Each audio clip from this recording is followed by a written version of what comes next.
Is prana drishya observed? Of course. What do you do in mindfulness meditation? The teacher will say, sit straight, relax, then draw your attention to the nostril. In breath, observe the in breath. Out breath, observe the out breath. Prana is also drishya. I am the drashta, so I cannot be the prana. The prana is jada, insentient. I am Chaitana, conscious. Notice, the prana, literally the prana itself, it's a mechanical, biomechanical pumping of air in and out of the body. This biomechanical pumping of the air in and out of the body, is this what I am? No.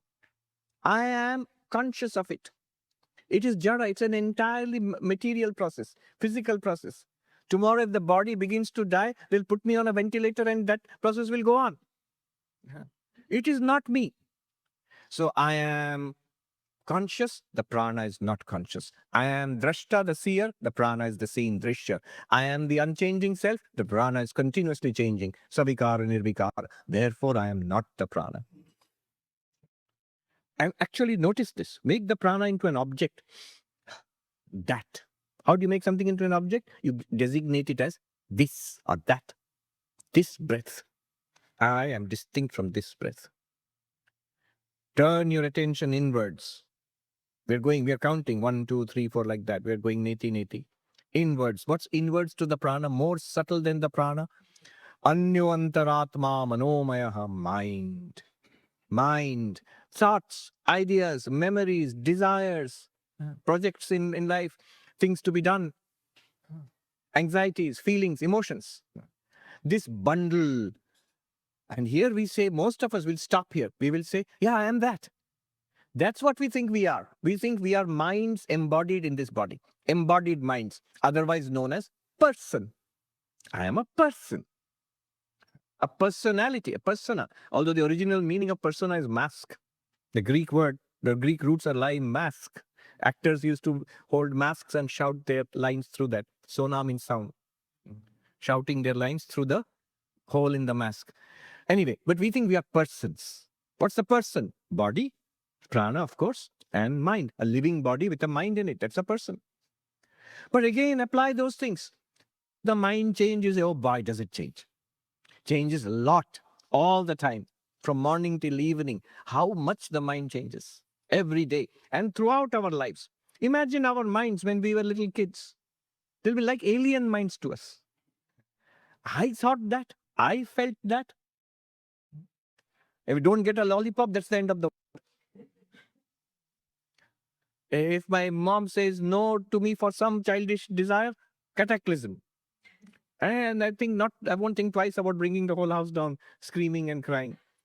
That was my mind. And this is my mind now. How the change from a baby's mind, we cannot conceive of a baby's mind. It's easier for us to conceive of my dog's mind than the mind which was there when I was a baby. So, mind changes dramatically. The mind we had as teenagers, we have as a young person, as a middle-aged person. The mind we have maybe as an elderly person with maybe dementia is coming or Parkinson's or Alzheimer's is coming. That mind. Which one are you? It changes continuously, better or worse. I am the same one who identified with each one of those minds whenever they were there. I, the unchanging, the changing mind cannot be the same thing, literally the same thing.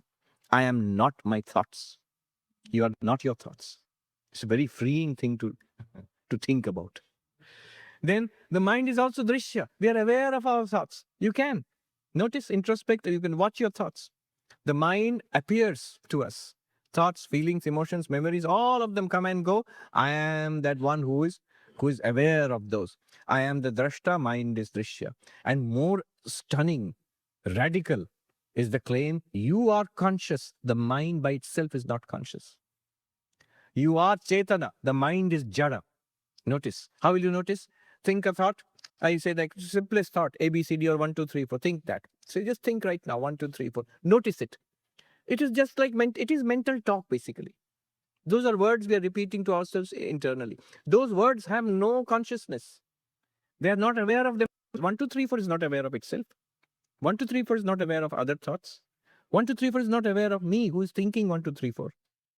But I am aware of the thoughts.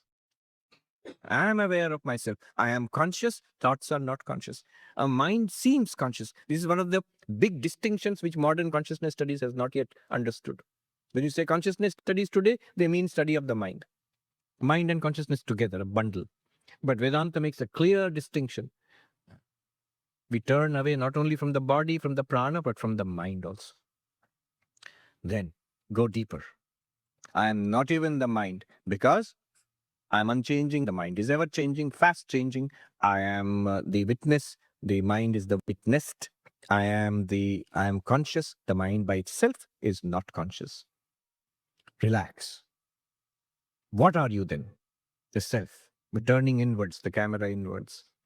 What is more subtle than the mind? Vedanta makes a distinction between mind and intellect, the very process, the faculty we are using now to analyze all these things. This intellect, apply the same logic to this intellect. The intellect which understands 1 plus 1 is 2, which understands I am Sarvapriyananda, all the the the what is called in Vedanta Nishchayatmika Antakarana Vritti Buddhi. Intellect is the definitiveness, the determining faculty of the mind.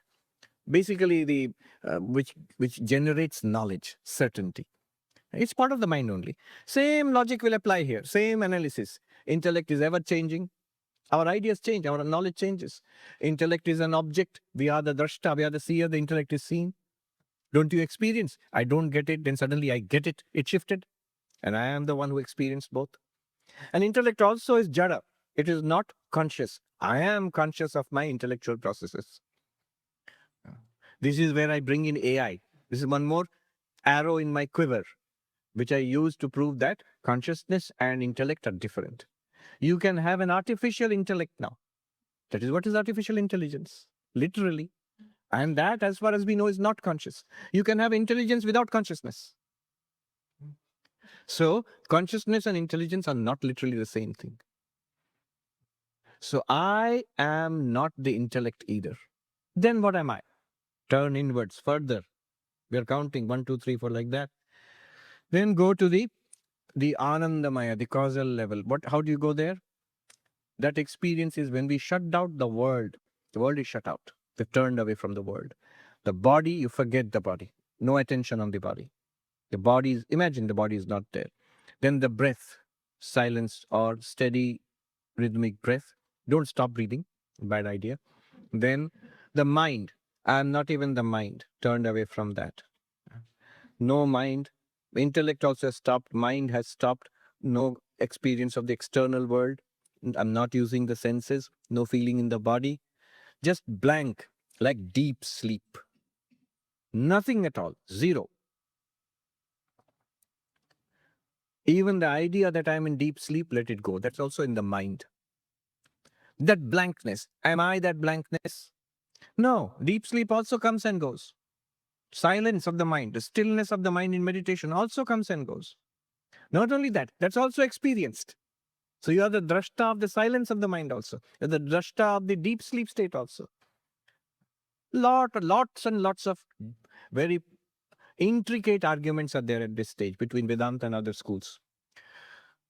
And finally, I am conscious. The deep sleep state certainly is not conscious. That's, in fact, everybody will agree there. The doctors and all, everybody will say that's a state of unconsciousness. Vedanta will say with the proviso that consciousness is there, the state itself is blank.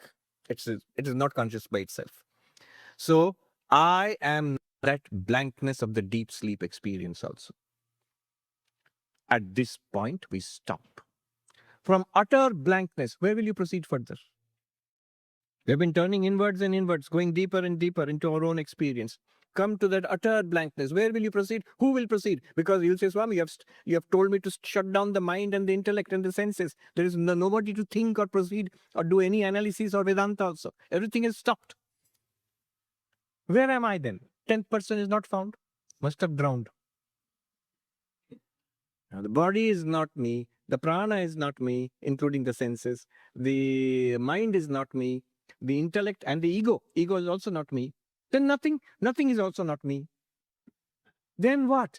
Where am I here? I have finished counting. 1, 2, 3, 4, 5, 6, 7, 8, 9. I haven't found myself. Where am I here? You see, here We have now turned the camera fully inwards now. A little adjustment is necessary. Last steps. The last steps are like this. The last steps are like this. One is a question. Why did that person who was looking for the 10th man, why did he not find the 10th man? We'll say because he did not count himself. But then let me ask further, fine adjustments I'm making. Why did he not count himself? He was not? Can we say that? If he was not aware of himself, when the passerby pointed out, you are the 10th man, he will say, what 10th? Who is we? I am not aware of myself. He is very aware of himself. He can't see himself. That's close. Senses are outwards. That's close. Let me ask even finer question. Last adjustments to the selfie stick.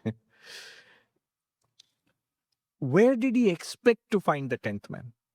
Outside. Why did he expect to find the 10th man outside? Because everybody, yes, he has got a very good reason. He has already found the 9 outside.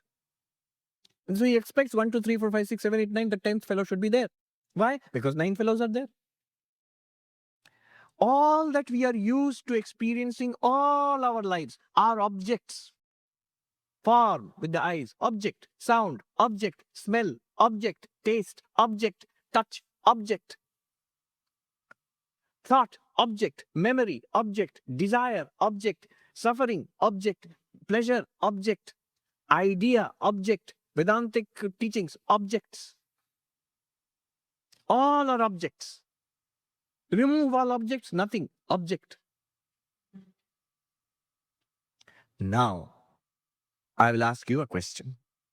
The final adjustment to the camera before we click is that if all these are objects, to whom are these objects? Now, don't answer. When Ramana Maharshi asks, who am I? He doesn't want a one-page answer. AI can give you that answer. But I want us what AI cannot do. I want us to turn inwards from all the objects. To whom are all these? To what or whom are all these objects appearing? To whom are the 9 appearing? What I'm asking that these are objects. Everything that we are used to experiencing are objects.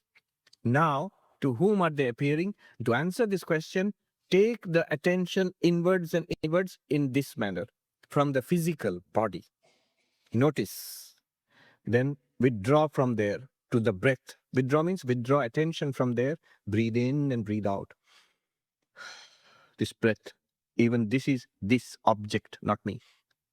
Then mind, thoughts, memories. Objects, object, not me, not me, not me.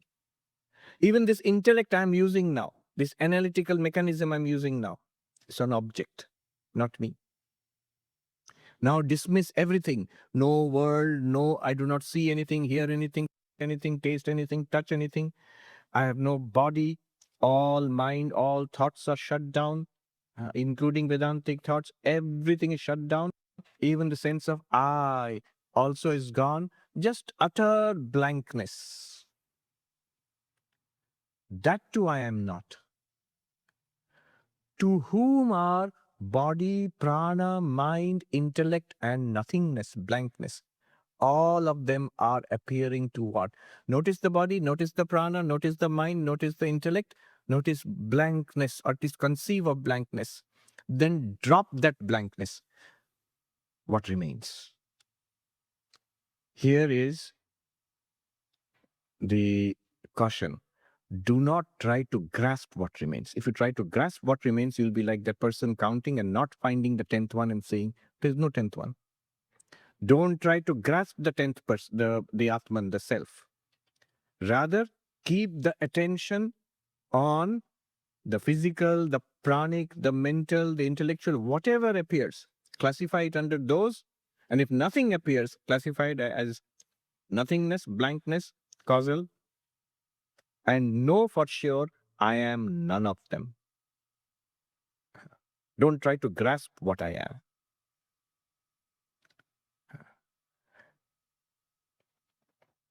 Just like that man made a movement, 1, 2, 3, 4, 5, 6, 7, 8, 9. From there, the hand turned inwards. I am that. Make that inward turn. Go from physical, body, prana, thought, take up a thought, 1, 2, 3 for something, Om Namah Shivaya, whatever it is. And then go from there to intellect, ideas, go ego. Go from ego to nothingness. From nothingness, go back to yourself by that inward turn, like the hand being turned back. But don't try to capture yourself. Make that inward turn and drop.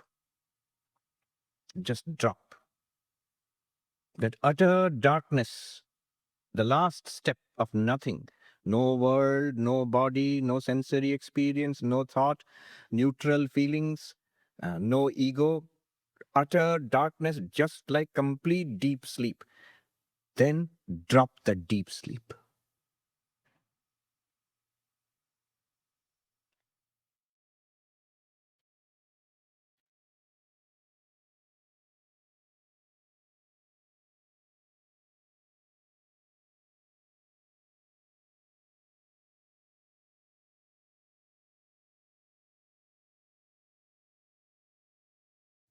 When you feel comfortable, if you open your eyes,